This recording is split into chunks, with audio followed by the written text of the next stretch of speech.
Je crois en toutes les formes d'énergie. Toutefois, il y a beaucoup de chômage à cause de nos politiques énergétiques. Notre pays perd énormément de choses en termes d'énergie pour rembourser notre dette. On ne peut pas faire ce que vous voulez faire avec 20 000 milliards de dettes. À l'aube, le gouvernement Obama, depuis son début, a une dette qu'il faudra rembourser en 230 ans. Il a doublé cette dette en 7 années et demie, pour être exact. Alors, je vais vous dire une chose. Il faut être bien plus habile pour garder nos emplois aux États-Unis. Il faut utiliser des outils incitatifs pour développer nos entreprises, parce que les entreprises ne se développent pas. Ce qu'il faut faire, tout simplement, c'est regarder le Michigan, regarder l'Ohio, regarder tous ces lieux où il y a énormément d'emplois, d'entreprises qui se délocalisent. Je vous pose une question. Vous faites ça depuis 30 ans. Pourquoi pensez-vous aux solutions que maintenant, pendant 30 ans, vous avez utilisé ces politiques et à présent, vous commencez à trouver des solutions?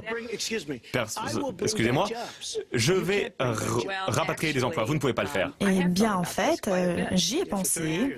Pendant 30 ans. Pas tout à fait aussi longtemps. Je crois que mon mari s'est plutôt bien débrouillé dans les années 1990.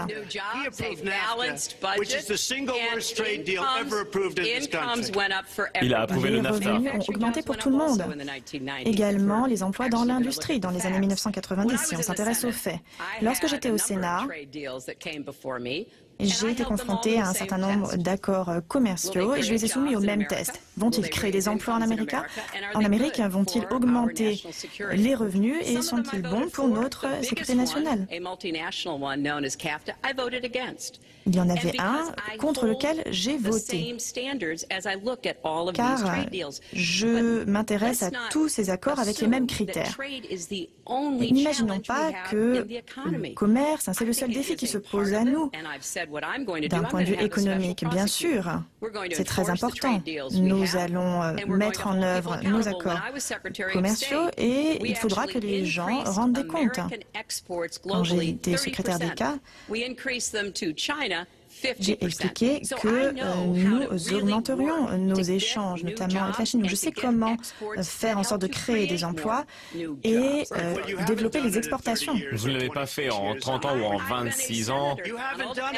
J'étais sénateur, sénatrice, Donald. Votre mari a fait l'ALENA, a approuvé l'ALENA. C'était le pire accord pour l'industrie. Vous allez en Nouvelle-Angleterre, vous allez dans l'Ohio, dans la Pennsylvanie, vous allez où vous voulez, secrétaire Clinton. Et vous verrez le désastre là où les manufactures ont perdu 50%. L'ALENA, c'est le pire accord commercial pour les États-Unis au moins. Et à présent, vous souhaitez un partenariat transpacifique. Vous étiez pour, ensuite vous avez entendu à quel point je trouvais que c'était mauvais, et vous avez dit « Oh non, non, je suis contre également ». Mais vous savez que si vous savez que c'est un accord qui serait aussi bon que l'ALENA. Ce n'est tout simplement pas vrai. J'étais contre cet accord lorsqu'il a enfin été négocié.